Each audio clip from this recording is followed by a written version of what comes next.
కాశ్మీర్లో ఎవరో దరిద్రుడు ఎవరో ఒక ఆడపిల్ల మీద అత్యాచారం చేశాడు. ఉత్తరప్రదేశ్లో ఎక్కడ కదువా దగ్గర ఏదో ఒక అమ్మాయితో గొడవ ఏదో నడిచింది. అవి వ్యక్తిగత అంశాలు.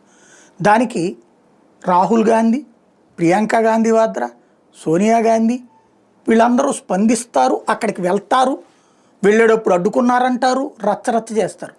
మణిపూర్లో 2 వర్గాల మధ్య తగవు జరుగుతుంటే అక్కడ అశాంతికి కారణం మీరేనంటూ వెళ్ళి హడావిడి చేస్తారు.